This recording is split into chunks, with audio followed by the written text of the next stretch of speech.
వ్యవసాయం చేస్తాం మేము. వ్యవసాయం ఉమ్. ఎట్లుంది మంచిగా పండించుకుంటారు పంటలు? ఏడ పండించుకుడు మొత్తం ఎండిపోతుంది పొలాలు అన్ని ఎండిపోతున్నాయి. ఎండిపోతున్నాయి. ఎందుకన్నా? నీళ్ళు రాక. ఆ, ఇంతకుముందు ఉండే మన దయాకర్ ఎమ్మెల్యే ఉన్నప్పుడు ఉమ్, విలేజ్ చేసినప్పుడు ఈ కాలువలన్నీ బొర్లిపోతున్నాయి. ఉమ్, ఇది ఇప్పుడైతే సుక్క రావట్లేదు. ఉమ్, దాదాపు మినిమం ఇప్పుడు 2 నెలల నుంచి నేను చాలా కష్టపడ్డా ఈ నీళ్ళ కోసం. మినిమం ఒక 20,000 ఖర్చు పెట్టుకున్నాను. అయ్యో. చాతాపురం నుంచి మన జేసీబీ తీసుకొని అది తెచ్చి అన్ని తెచ్చి కాలువలు పలగొట్టి ఉమ్, అయినా ఒక్కటే రోజు వచ్చింది నీళ్ళు చూపించి పూపులే మొత్తమే నీళ్ళే పోయినాయి. నీళ్ళు రావట్లేదు. ఉమ్, చాలా పొలాలు ఎండిపోయినాయి ఈసారి. ఉమ్. ఇప్పుడు నాదే 3 ఎకరాలు ఎండిపోయింది పొలాలు. 3 ఎకరాలు ఎండి. 3 ఎకరాలు ఎండిపోయినాయి. ఎంత పెట్టుబడి వచ్చి ఉంటుంది దానికి? మినిమం 1,00,000 పెట్టుబడి పెట్టి ఇప్పుడు ₹1,00,000. 1,00,000 రూపాయలు పెట్టుబడి పెట్టి అది మట్టిలో కలిపినట్టు. మట్టిలో కలిపినట్టే ఇక ఏం రావట్లేదు. ఇంతకుముందు ఉన్నప్పుడు అయితే చాలా మేము ఒక్క మడి కూడా ఒక దోయ కూడా ఎండిపోయింది. ఇంతకుముందు ఈ మొత్తం పొలాలు ఉండే ఆ సెలకలే ఉండేది. మన సార్ మన తెలంగాణ వచ్చే మూమెంట్లో మొత్తం పచ్చగా వరి ఎట్లుండే అట్లా ఉండేది కేసీఆర్ ఉన్నప్పుడు. అన్ని ఇప్పుడు అటు కూడా చూపియండి. ఈ కాలం మొత్తం బొర్లిపోయే 24 గంటల బొర్లిపోయేది. వచ్చేది రైతు వాడుకునేది. ఇప్పుడైతే సుక్క ఇప్పుడు 3-4 నెలల నుంచి సుక్క నీళ్ళే లేవు. చెర్లే ఎండిపోయినాయి ఆల్రెడీ కూడా. మీరు చూడవచ్చు ఈడ ముందు చెర్లే ఎండిపోయినాయి. అట్లా పరిస్థితి వచ్చింది. మరి కాంగ్రెస్ ప్రభుత్వంలో అట్లా వచ్చింది మాది. అవును, కాలం కరువు ఎక్కడిది. ఎప్పుడైనా మన సార్ ఉన్నప్పుడు నీళ్ళు తెచ్చేది గన్పూర్ నుంచి, ఆ నీళ్ళు వచ్చేది, మేము పంట పండించింది. ఇప్పుడైతే ఇప్పుడు ఈ సంవత్సరం నుంచి ఒక్క సుక్క నీళ్ళు కూడా లేవు. ఎండిపోతున్నాయి. చాలా చాలా మంది ఇప్పుడు ఈ రైతులు చాలా మంది ఇటు సైడ్ అయితే మొత్తమే ఎండిపోయింది. దాదాపు 70-80 ఎకరాల దాకా మొత్తమే ఎండిపోయింది. చేసినాము ఆల్రెడీ. మేము చేసి నాకు దగ్గర ఈడ కూడా ఉంది. దేవరపల్లి కూడా చేసినాం, మన పాలకుర్తిలో కూడా చేసినాం, అన్నీ చేసినాం. కానీ ఆ నీళ్లు లేవు, ఏం లేవు. అధికారం వాళ్ళు చేసుడు చెవుడు లేదు, ఏం లేదు. ఇవాళ దొరుకుతాం రేపు దొరుకుతాం అని అది తెచ్చుడు లేదు, ఏం లేదు. అధికారం మళ్ళీ సార్తో మాట్లాడిపించుకున్నా ఒక రోజు నీళ్ళు వచ్చింది. మళ్ళీ ఏరైతే మార్పు తొక్క రాలే నీళ్ళు గిట్లా ఏం రాలేదు. నీళ్ళు వచ్చినాయి. మేము చాలా ఈ మొత్తం సెలకలే ఉండే. ఇప్పుడు 10-15 సంవత్సరాల నుంచి పొలాలే. 15 సంవత్సరాలు మన తెలంగాణ ప్రభుత్వం ఎప్పుడు వచ్చిందో అప్పటి నుంచి మొత్తం పొలాలే. అంతకుముందు సెలకలు ఉండే. కాంగ్రెస్ ప్రభుత్వం ఉన్నప్పుడు సెలకలే ఉండే. ఇప్పుడు టీఆర్ఎస్ ప్రభుత్వం వచ్చే ముందు మొత్తం పొలాలు అయినాయి.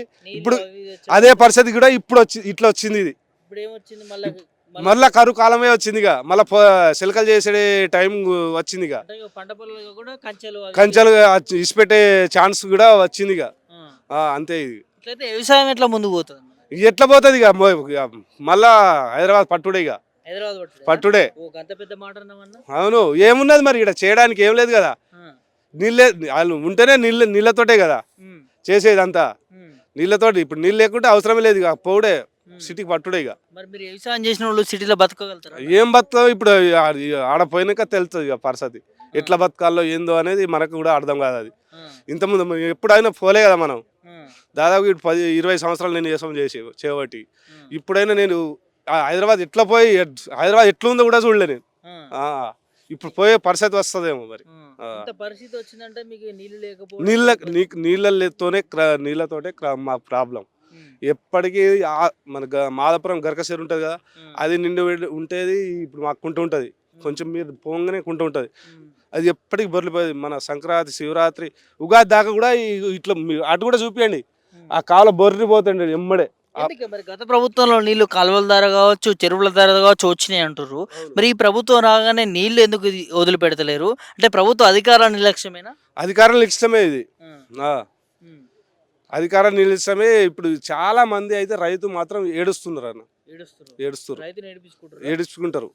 అవును, ఈ కాంగ్రెస్ ప్రభుత్వం అయితే ఏడిపిస్తారు. ఇంతకుముందు ఎట్లా ఉందో అట్లా ఇప్పుడు అవుతుందని. గతంలో ఎట్లా కాంగ్రెస్ ప్రభుత్వం ఎట్లా ఉందో ఇప్పుడు కూడా ఇట్లే పరిస్థితి ఆయా కోసం వచ్చింది. ఆల్రెడీ వచ్చింది. ఇక అంతే.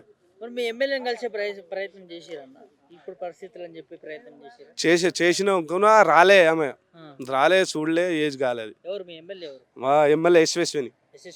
యశ్వసేన్ రెడ్డి కలిసి అడిగిరా అడిగినాం. ఇబ్బంది ఇబ్బంది అవుతుంది. పోయినాం, పాలకుర్తి దాకా పోయినాం, మళ్ళీ తొర్రూరు మన గన్పూర్ రిజర్వ్ దాకా కూడా పోయినాం. అది వచ్చుడు లేదు, ఏం లేదు. ఏమన్నారు అప్పుడు? ఇసి పెడతాం పిటిస్తే ఇచ్చుడు లేదు, ఏం లేదు. అది దాదాపు ఒక 20-25 వేల దాకా నేను ఖర్చు పెట్టుకున్నా. అవును, ఒక రైతుగా జేసీ తీసుకొని నైట్ వస్తుంది వచ్చుడు లేదు, ఏం లేదు. ఆల్రెడీ నేను గండి పల్లి కట్టింది కూడా నా దగ్గర ఇడే ఉంది. నీళ్ళ కోసం అంత పోరాటం చేసిన. ఉమ్మడి ఆంధ్రప్రదేశ్ లో ఉన్నప్పుడు ఎంత పోరాటం చేసినా మళ్ళీ ఇప్పుడు కూడా అంతే పోరాటం చేసినాం. చేయాల్సి వస్తుంది. వస్తుంది.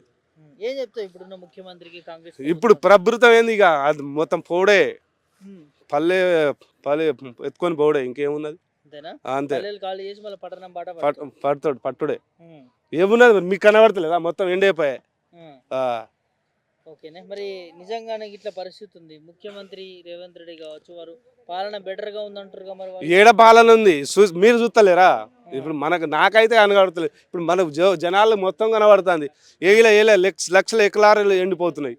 ఈడ మన ఏరియాలో కాదు, అన్నిట్లా అదే పరిస్థితి వచ్చింది. ఈ కాంగ్రెస్ ప్రభుత్వం ఎప్పుడు వచ్చిందో అట్లనే మొత్తం చిత్తు నాశనమే అయిపోతుంది. నాశనమే అయిపోతుంది. ఇక ఏమని అనుకుంటే ఏముంది, ఇక వస్తాడా మళ్ళా వస్తాడా?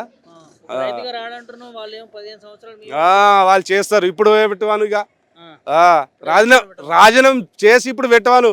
ఇప్పుడు వెళ్తాడేమో చూద్దాం. అంతే వచ్చింది.